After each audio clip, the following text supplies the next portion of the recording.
Hey everybody, welcome back to the Hobby Lodge. It is Friday, so of course we're going to be taking a look at a homebrew or indie or whatever you like to call it game for the Commodore 64. And this week it seems only right to pick something from the ZZAP 64 magazine, because it is a sad day that the 5.25 floppy disk is coming to the end of its life and availability, and certainly this is the last cover disc from ZZAP 64 that will be coming. Now, some of you might be saying, what? ZZAP 64 did cover discs? And yes, they did for a period of time with the new release of ZZAP magazine. If you got the highest tier within their Patreon, you could get a cover disc sent to you every other month with the magazine when it came through the post. So not only did you get your magazine, so you could look at the latest news and read all about the goings on in the Commodore's world, but you got a cover disc as well. And this was the main reason that I was picking this up, because I love getting a cover disc in the post. It reminds me of those days you got it when you got off the magazines from WH Smith's or your local news agents or wherever it might be. So yeah, to get a cover disc in the post was something pretty special, and I'm gutted that it's going to come to an end, or has come to an end. There's no two ways about it, because these discs are now just impossible to get hold of in a decent quantity. So yes, I have done other content on this subject, but yes, a lot of the homebrew providers of games and suppliers, publishers I guess you'd say, are no longer going to be doing it on this format. You'll still be able to get tapes, you'll still be able to get cartridges and USB tapes, whatever that is, but yeah. Oh. So anyway, let's look at the game that's on here, and it is actually the one that's featured on the cover art, and it is called Veggies versus Undead, unless you want to take a guess at its proper name. But the name is Plants versus Zombies, but maybe there's some copyright issues there or something, but you will find it referenced under both names, Veggies versus Undead or Plants versus Zombies on the Commodore 64. So it is a conversion from the well-known mobile app game. I think it was a mobile app game first, that's where I remember seeing it, but I have seen it released on most modern day systems in some way or another, but it is, for me, mostly remembered from playing it back on like the original iPad and stuff. It's a great little game in the mobile world, and it's been converted for the Commodore 64. So yeah, let's take a look at it. Right, there's not much to show you, unlike when I show you an actual released product. I have the box to show you and all the gubbins that goes with it, but of course this is just off the cover disc of a ZZAP 64. But if you don't know what ZZAP 64 is, well, it's a redoing of the original magazines that used to come out back in the day, with a bunch of people involved, still reviewing new news for the Commodore 64. Look back sometimes at some of the older stuff, but really looking forward at still the very, very exciting future for the Commodore 64. So yeah, fancy getting that. I'll put some links below. You can start picking up the magazine. You won't be able to get it with the cover disc, I'm afraid, but you can still check out the magazine and get the cover disc in a digital format, so you can still get the files and you can play them on your mini or your maxi or your emulation, or if you want, you can create tapes and discs yourself. I have shown a video on how to create tapes before, if you look in the library, and I could also do one on actually creating discs as well, which I will do, because some of us have got, you know, a stock of these laying about that we can keep using. But anyway, enough prattling on from me. Let's jump over to the Commodore 64. You can see it's loaded up behind me.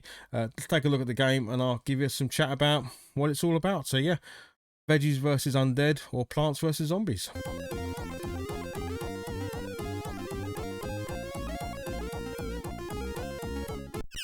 Okay, so we have Plants vs Zombies on the screen. Day, Night and Nightmare is obviously the difficulty levels. For those of you who don't know, the game is driven by basically how much energy you can get from the sun to create the plants. So playing in the daytime, you're going to get a certain amount of energy because it's daytime, and then nighttime is going to be harder. Nightmare, I'm assuming, is going to be super hard.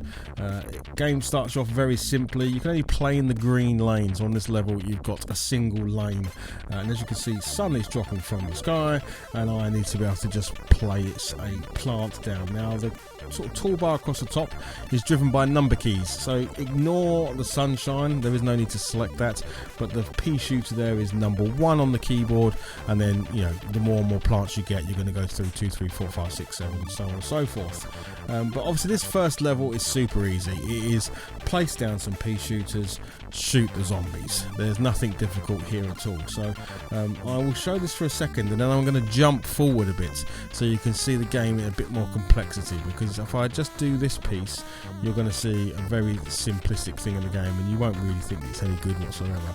But hopefully most people watching this have at least heard of Plants vs Zombies before, and therefore have an idea. You know, you are I'm going to say you're a gardener. Your zombies are attacking your house.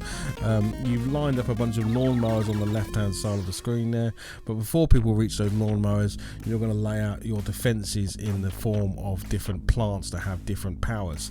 The sunflowers you can see here, they produce sunlight. Don't ask me how. And the sun will naturally be dropping sun beams for you to pick up and use to power up your plants. So in the beginning you kind of want to create yourself a bit of a source generation, so I normally create a whole line of sunflowers so that I know I've got good energy coming in, and then I can start placing plants down to protect my house. So yeah, it's super easy to sort of get the grips of what you need to do. The strategy comes in which plants are you planting in which order and in which places to ensure that you can protect against the oncoming zombie horde. And the nice thing about the zombies is, as you can see on the screen here, this is just a simple walker, and then after that you're going to get all different types of zombies with their own powers. Early on you're going to see one with a pole vaulting stick, for instance, and he's able to jump the first line of defense.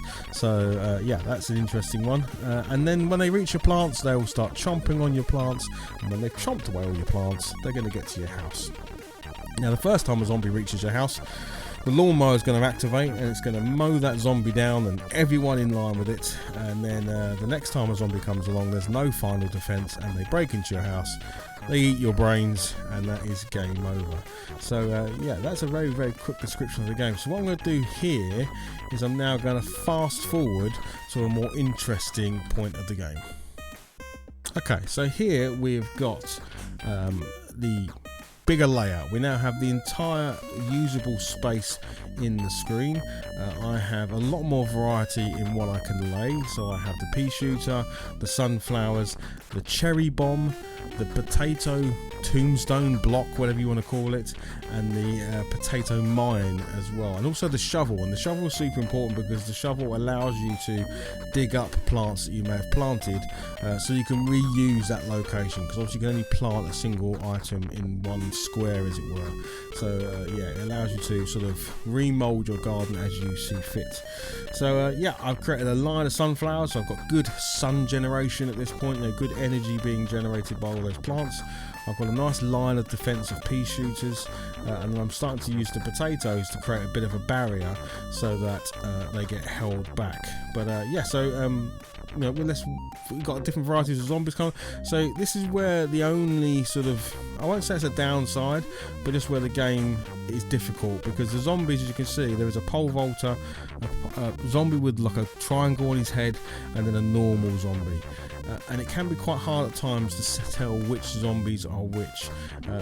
As zombies sort of have items and stuff, they become tougher. So a zombie with a cone on its head is tougher than a zombie without. And a zombie with a pole vaulting stick is the one that's able to leap over the first thing it comes into contact with. So for instance, this potato one coming up here, so you've got the zombie with the pole vaulting stick, you can see him, he's going to pole vault over the potato and then land on my mine. So I knew that was going to happen, so I sort of protected myself. But as you can see now, I'm just going to build up more and more defences by adding more pea shooters to create a whole load of bullets flying at my zombies, and then I've got my potatoes in front of them all, so that if they do get too close, they've got to chew through that potato first before they get to my plants, and yeah, we kill them off. And as the game progresses, you're now seeing that I'm getting more and more power-ups. So I just got the freeze plant, and what this does, it basically acts the same as a pea shooter. It's going to shoot them with a bullet, but that bullet is going to be a frozen pea, and therefore it slows the enemy down. So as they're coming in, they're going to get slowed down. So it's a really good upgrade to the pea shooter, but as you can see, it costs 175 sunlight versus the 100 of a standard pea shooter. So again, risk reward. Do you wait longer and generate those higher arms, you know, the the pea shooter with the frozen ability, or do you go for sheer firepower and just get lots and lots of pea shooters? But of course, as the enemies get tougher, you know, slowing them down is ultimately going to mean you get more shots on them before they reach your plant. So yeah, super interesting. Like, this game, you could play and watch this game for a long time. The complexity is going to keep getting higher and higher. You're going to add more and more plants, so even when you fill up this bar of plants that you've gotten up to this point, you're going to get even more. And then when you start the level, you actually have to decide, okay, for this level, what type of plants do I want? Do I want lots of defensive? Do I want lots of firepower? Do I want loads and loads of sun generation plants, because I'm going to need them to really lay those large objects? So there's a lot of strategy in this game, and again, I'm probably teaching people to suck eggs a little bit, because I think most people have heard of Plants vs Zombies and know what's entailed. But look, for a Commodore 64, I think this is a great conversion. Just look at it. Sounds great. The graphics are great. The controls work fantastically well. Like I say, you can navigate that bar at the top with the joystick. I choose to use the number keys just because it just feels more intuitive to me. But there's no reason why you couldn't just use the joystick to go up to the top and move around.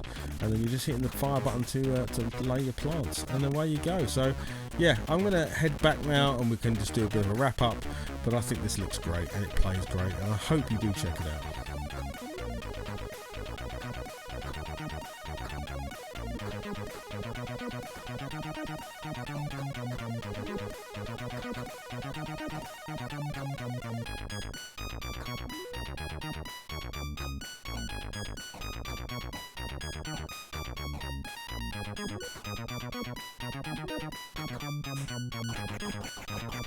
So yeah, what did you think? Plants vs Zombies on the Commodore 64, eh? Works pretty well, doesn't it? Yes, I think it does. I sat there for quite some time playing away. I couldn't just leave the recording going because you would have had hours of recording. But I think it's a great game. It plays fantastically well on the system. Just works. I mean, what can I say? It's Plants vs Zombies. You know the game. It's got all of the bits in there. It's got all of the different plants you can use to actually tackle the waves of zombies. It has the different variety of zombies coming at you. It's got the little lawn mowers at the end, so if they reach there, it mows down that line, but then, you know, you're kind of out of defenses at that point. It just works. I can't really say too much. It's the person that put it together, which was DrMortalWombat, which is a great name, who did the conversion. You did a great job. Well done. Fantastic. I'd love to see it get released on physical. I'm going to keep saying this. It won't be on disc, but it might get a tape release or a cartridge release maybe. But it's fantastically done. Colors look great. The music's good. The controls are fine. I found it better to use the joystick for placement and the number keys for picking options, but you could also just use the joystick if you wanted to, and it works. I mean, my only gripe could be maybe the zombies need a little bit more differentiation, so you could tell different zombies from each other, but the ones I came into contact with, I was able to kind of get it, but some of them it's quite hard to see. But it works. It's brilliant. It's a lovely little conversion of an old classic game. Well, old new classic for now a very old vintage system. But yeah, no complaints at all. Check it out, guys. If you did get lucky enough to get the last one, well done to you. You have the last Coverdisk ever produced by ZZAP magazine. But if you didn't, there's plenty of places to go and download it. I'll put a link in below to where I've seen it. But if you have a look around, you will also find it. But there we go, guys. Plants vs Zombies on the Commodore 64. Really darn good. So yeah, I'll see you soon. All right, thanks very much for watching. Hey, hit the like, hit subscribe if you fancy it, and I'll speak to you next time. All right, bye bye.